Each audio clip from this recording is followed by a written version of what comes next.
ลื่อยตันไม้เหรอ เลื่อยเอาจักมาเป็นไส้นะครับเสียบไปเบี้ยโอ้มันว่าเอาจักมาให้สร้างใช่จักที่ติงกันแล้ววะฝากไว้ก่อนก็ได้ป้าไม่นี่แหละป้าไม่นี่จักเลยว่าวันโดยบอนิวเฝ้าบอนิวเฝ้าครับบอแม่เลื่อยคอนลูกมีสวรรค์โอ้คนมีเบี้ยลูกคนก็ได้สบอนิวมีแต่ว่าไม่หลดป้าไม่นี่แหละมีแต่ว่าเอาลงไว้นี่ก็ได้จักมาไว้ใส่โอ้เพิ่นให้ตัดอยู่เนาะไม่จอกอันนี้แล้วเนาะ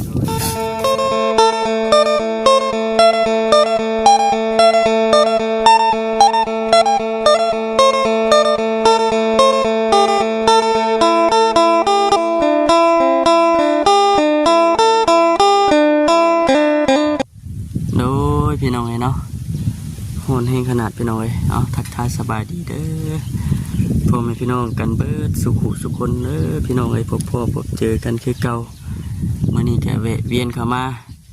อยู่ที่บ้านที่เฮือนของไออาดและก็ทั้ง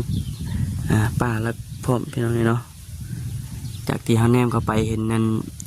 นแหละพี่น้องปะเนี่ยกระเบื้องมาสั่นเธอเห็นทาง FC เพิ่นคอมเมนต์เข้ามาเมื่อวานนี่แม่นบ่เข้าไปช่วยว่าซั่นแม่นเข้าไปป่วนบ่ซั่นนะพี่น้องเนาะ ทำบ่คำก็สิว่าจังได๋เลยป่วนจังไดดีว่าซั่นเนาะเข้ามาซอยเนี่ยใดเฮาซอยได้ก็ซอยเพิ่นนั่นแหละพี่น้องเนาะ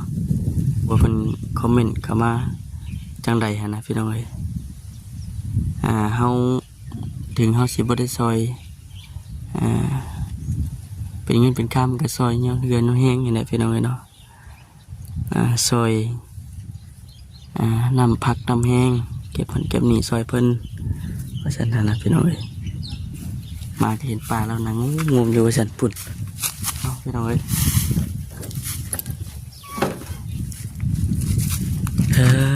ทุ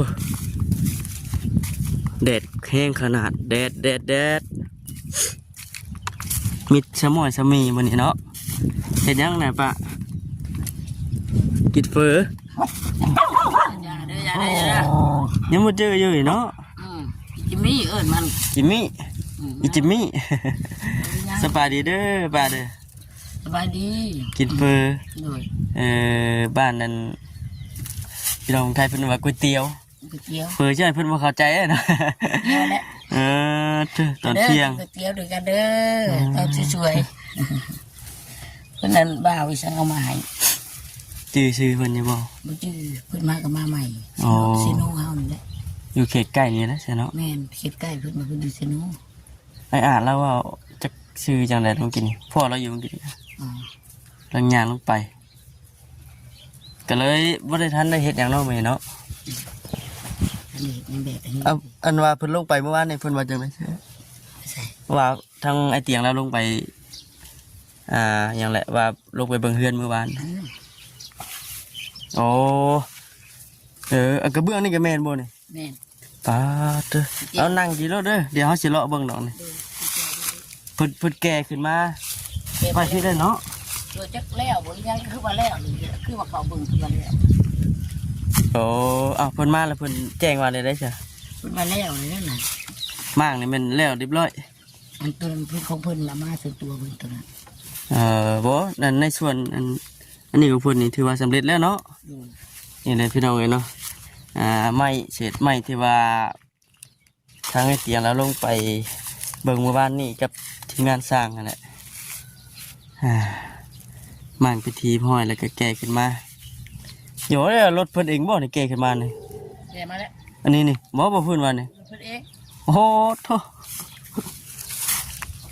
นี่พี่น้องเนาะไม่ยาวแต่ก็แก่ได้เนาะ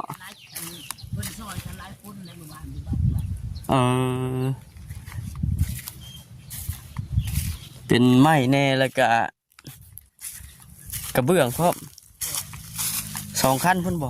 แก่นี่พี่น้องเนาะคือแดดแห้งขนาดนี้เนาะลุงเฮิมเนี่ยดิ2 คันลุงเฮิมเจ๊กระเบื้องมาเนี่ยเห็นว่าคันเดียวบูเบิดดอกเนาะ เฉพาะใหม่ยังเพื่อแห้งเนี่ยเนาะ ดูย่างเลาะบ่ไปเลาะ ฮะบ่มันแดดบ่เลาะก็ยัง แดดก็นั่งจะ โอ้ร่วมกันสิได้เฮาก็ได้มาเยี่ยมมายามแวะตอนเที่ยง ดูมันแดดแห้ง อื เล ม ยนี่เลยหุ่นออก เป็นได้เนอนเมื่อคืนนี่ฝนตกบ่ ปตก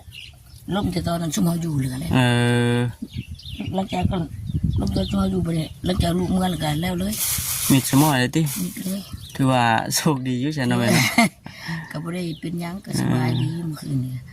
ก็นอนกับบ่ฮ้อนบ่หยังก็พอดีอยู่ พอดีนอนสบายเนาะเถอะพี่น้อยเนาะเดี๋ยวพูดแล้วไอ้อาจเพิ่นมาแต่ป่าก่อนเดี๋ยวสิโอลมน้ำลาพร้อมเล็กน้อยนั่งดิดนั่งล้มกันนั่นแหละพี่น้องเนาะ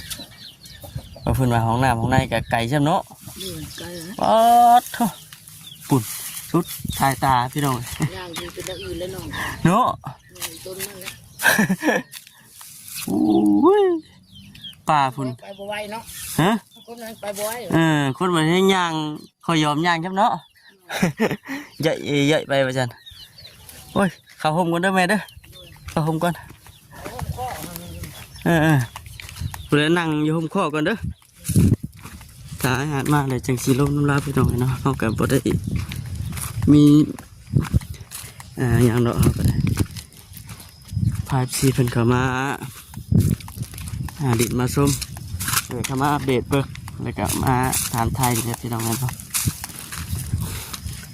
คืออะไรขย่อย คือเขาโหดเพลงขนาดได้พี่น้อยมันได้กระเด็ดแห้งกันดียังบ่สบายสับพี่น้องเอ้ยเนาะเอาคนอื่นกะฝากถามพ่อแม่พี่น้องซีเข้ามาเป็นกำลังใจให้เด้อพี่น้องเด้อเนาะฝากเข้ามาก็ไลค์ก็แชร์ให้เด้อเกินว่าเข้ามาเบิ่งมาชมนะเด้อผู้เดียวพี่น้องไปหมดกัน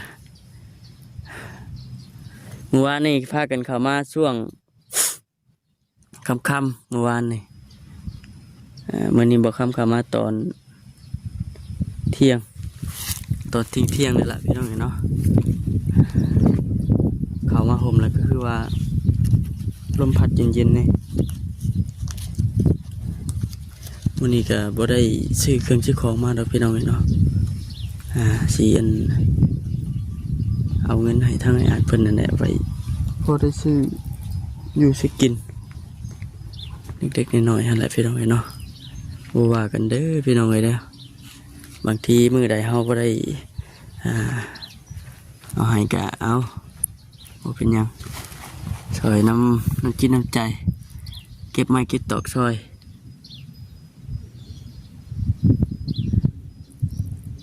FC บางท่านเพิ่นผู้คอมเมนต์เข้ามาก็ได้เนาะ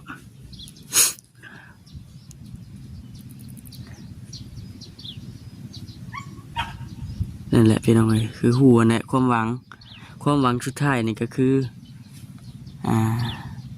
นี่แหละทั้ง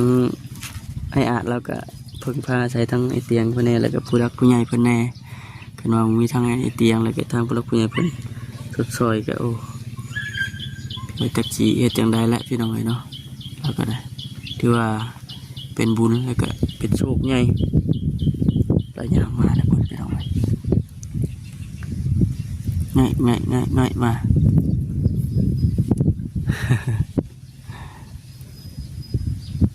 แดดแห้งนะพี่น้องเนาะช่างคือแดดคักแดดนี่แต่ว่าฉันมื้อนี้สร้างกับบ่ได้มาเฮ็ดมื้อนี้เนื่องจากว่าแผนเนาะแผนที่ว่าทางบ่เตรียมเพิ่นว่าสิตอนนั้นว่าสิตั้งเสาจุดนี้ขึ้นแต่ว่าเนื่องจากว่ามีทางผู้รับแก่เพิ่นมอบเงินให้ก็เลยเอาโจ้ไว้ก่อนตัวนี้ไว้ฉันแล้วก็สีเอาตัวนั้นมาตั้งใส่ไม้บัดตอนนี้ก็ป้าไว้เห็ดเพื่อนครัวเห็ดยังก็ได้กันพี่น้องมันเป็นเสายังคักเปิดได้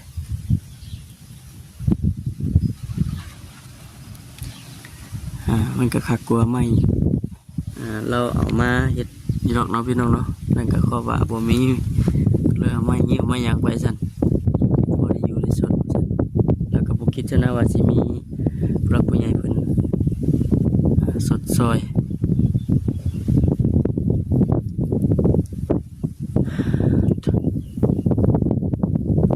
ฮอน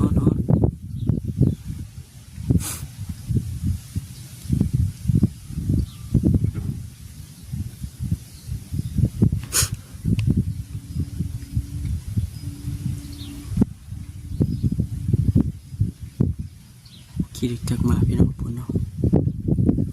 อันนี้ก็มาโอ้ลมแล้วเล็กน้อยแล้วก็พากัน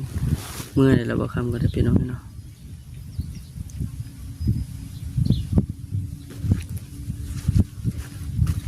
พุ่นแหละบัดเครื่องไม้เครื่องตอกพอเพิ่นคนมาเบิดคักแน่พุ่นแหละจากที่เบิ่งเพิ่นจังสิได้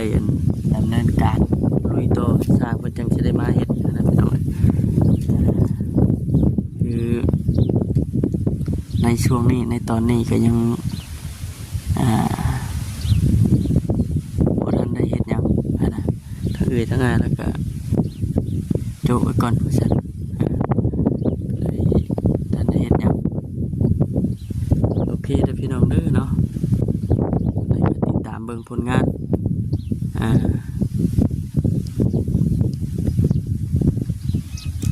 ติดตามเบิ่งผลงานไปเรื่อยๆพี่น้องเนาะแล้วก็มาแล้ว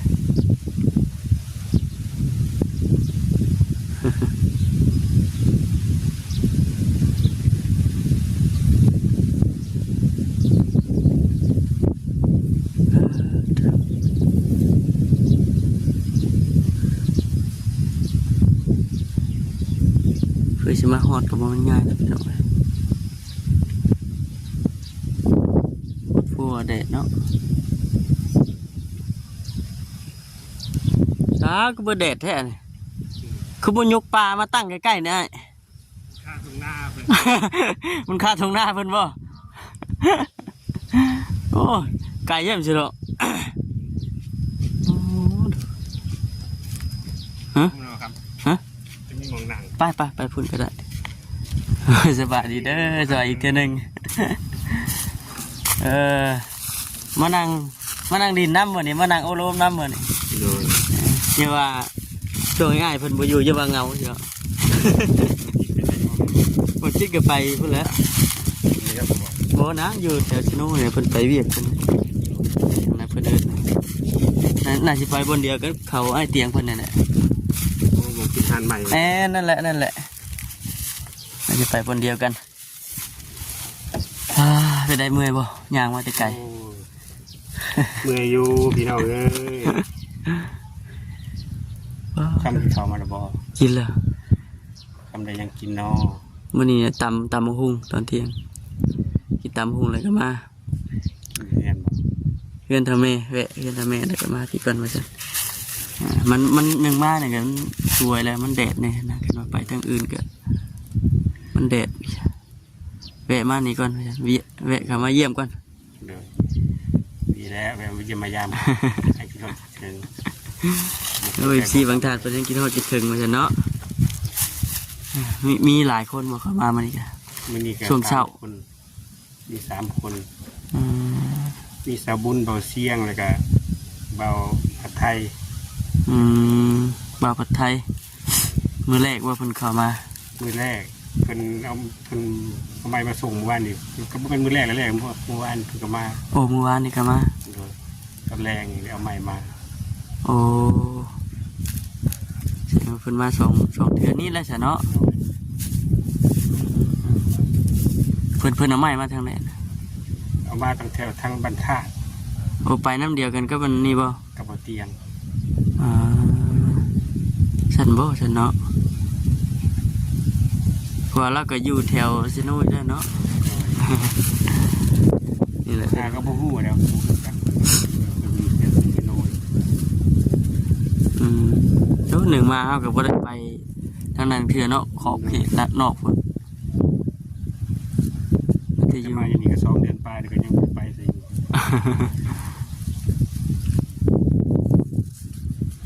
บ่แน่เนาะไปทางใดก็ ได้แต่ก็ยาก ยาก มาหนักกับบ่มียากอย่างเดียว มีแต่ย่างไปไกลก็ต้องได้ย่าง โดย เดี๋ยวเดี๋ยวนี้บัดนี้อยู่ประจำบัดนี้นี่บัดบดก็คือฝนสิตกเนาะ ฝนสิตก เมื่อวานนี่เป็นในวานนี่ ฝนบอก อื้อ ฝนตกได้บอกครับ สมอยเลย สมอง เดี๋ยวเสิร์ฟบัดตอนเฮาอยู่นั่นคือว่าช่วงสิตกแห้งแท้จะเสียงฟ้าดังมืดฟ้ามืดฝน ต้องสำเร็จบ่จะกลับไป อืม เพิ่นบ่ตกดอกเพิ่นสงสารคนทุกข์คนยาก ว่ายันถึงช่วงเฮ็ดเฮือนเนี่ยมันสิยากติ เพิ่นให้เฮ็ดให้เฮ็ดการนี่อยู่ก่อนมีลบบ่ได้ลบฝนก็บ่ได้สิตกเพิ่นว่า เฮ็ดเฮือนแล้วก่อนบ่ซั่นเนาะ โดย มันใส่มันแล้วถ่ายเฮ็ดเฮือนแล้วก่อนจังไดอันทางไอ้เตียงเราขึ้นไปเมื่อวานลงไปเมื่อวานอันเลือกเฮือนเพิ่นมากเรียบร้อยแล้วบ่ มาออกมาดีๆก็เบื่อง โธ่ ไม่อันนี้คออยู่อันนี้ แต่ว่า กินเบิดเพิ่นว่าบ่ได้หลาย เบิดเท่านี้บ่ เบิดเท่านี้ ไม่ชวนที่ว่ามาออกนี่จากที่เบิ่งนี่ใช้ได้นี่ยังเดี๋ยวเท่านี้เนาะ โดย คือว่าอันนั้นเนาะเฮือนเพิ่นบ่ได้อยู่ใช่บ่เฮือนเพิ่นบ่ได้อยู่นี่มันก็ผุพังบ่ได้ไหม้เนาะ พวกขึ้น พวกขึ้นพวกกันโอ้ถือว่าดีอยู่ได้ไหม้ตัวนี้มาเสริม แต่ว่าเรื่องเช้าเรื่องหยังได้บัด เช้าแม่ชุดนี้แหละ คือสิแม่นสุดนี้เลยเนาะ โดย เพราะว่าจากที่ว่าเฮาเบิ่งไม้ตัวนั้นกับตัวนี้ก็มันก็จังได๋เลยแต่ตัวนี้แล้วพี่น้องก็ยังโอเคอยู่ตัวนี้ พักมา คนที่ไปเช่รถไฟจากที่แนมเบิ่งคือรถบัสจิตบ่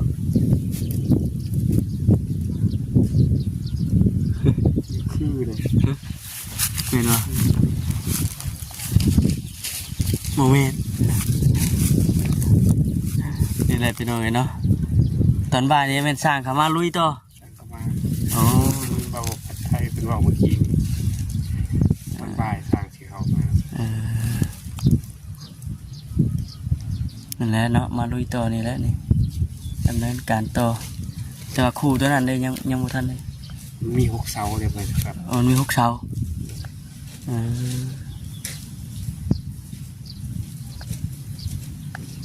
นี่รถไฟที่เนาะก็ยังไม่เคยเห็นเถื่อนมานี่บ่แมนนี่มานี่ รถเบานี่ก็เบาแค่ใหม่มาเมื่อวาน รถไฟ เบายัง จื้อบ่ ชื่อบ่ได้เบาแค่มาเมื่อวาน อ๋อสบายดีเด้อ สบายดีเด้อ แล้วคิดชื่อบอกเด้อกูแกใหม่มาเมื่อวานนี่เหรอคิดบางนิ้วคน ใช่ยังกันมาบ่ ทางยังมาอยู่ เจอจากคนตัดไม่คนตัด สบายดีเด้อพ่ออยู่เด้อ บอกฝากต้นมาจะเนาะ ขออนุญาตวางเด้อ ช่างช่วงบ่ายๆช่างเพิ่นมาใกล้แล้วได้ ว่า เบิ่ง ค เนาะ นบ่มีเหลือกันไม้เหรอ เลื่อย แม่เอาจักมาเป็นไส้นะครับเสียไปเพียง โอ้มันว่าเอาจักรมาให้ช่างใช้ โอ้ จักรสติงกันแล้ววะ แม่ ฝากไว้ก่อนก็ได้ ป้าไม่นี่แหละ ป้าไม่นี่ จักเลยว่าวันนี้ โดย เดี๋ยวจะ บอนิวเฝ้าบอนิวเฝ้าครับบ่ แม่เอื้อยคลอดลูกมีสวรรค์ โอ้คนมีเวียก ลูกคนก็ได้ครับบอนิว มีแต่ว่า จักในรถป้าไม่นี่แหละ มีแต่ว่าเอาลงไว้นี่ก็ได้ ใช่ จักรมาไว้ใส่โอ้เพิ่นให้ตัดอยู่เนาะไม่ตอกอันนี้แล้วเนาะ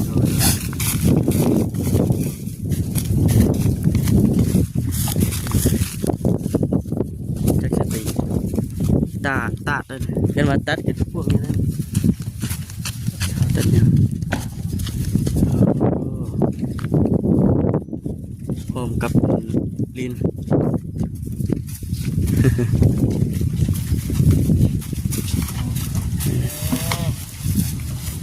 ใจเด้อบอนิวเด้อ จักรไว้ให้ทำงานทีมงานเพิ่นตัดไว้ชั้นพี่น้องเนาะ นี่แหละบ่คำเป็นกระเบื้องวานคนมากมาก กระเบื้องนี่ที่ว่าจะว่ายังใช้ได้อยู่ ทา นะ งปลอดภัยในวันนี้เด้อ ค่อยไปค่อยมาไว้ชั้นเนาะ ไปมาในวันนี้เด้อบ างเดียวบ่ แม่นหากันมาฮอดผู้หัน ฮอดฝั่งกันเลยเอาไว้ชั้นโลถ่ายคลิปให้กับอีซีได้เบิ่งก็แก่มาว่านนี่บ่ แม่ 2 คันพุ่นบอนแก่นี่ สี่ 4 คันพุ่นตอนมากกันลงไปน้ำกันบ่ แม่มากน้ำกันอยู่ ใหญ่แต่บ่เฮือนนะ จับบนใหญ่ใหญ่อยู่ แต่ว่าไม้ตอกอยู่แล้วมันผุพังไปน้ำกันมีเนาะ แม่บ่ได้เอามาหมด บางทีไม่ปวกกัดปวกขึ้นน้ แม่ ำก็เลยเอามา เอามานะเอามาแต่3 เสา 4 เสาอ่ะ เสาอะนะ แม่ เ เสาใหญ่มันปวดพัดมัน เอาชวนเถื่อมันยังใช้งานได้เดี๋ยวเนาะ ถือว่าดีใจได้ละเนาะเนาะชั้นนี้ก็ได้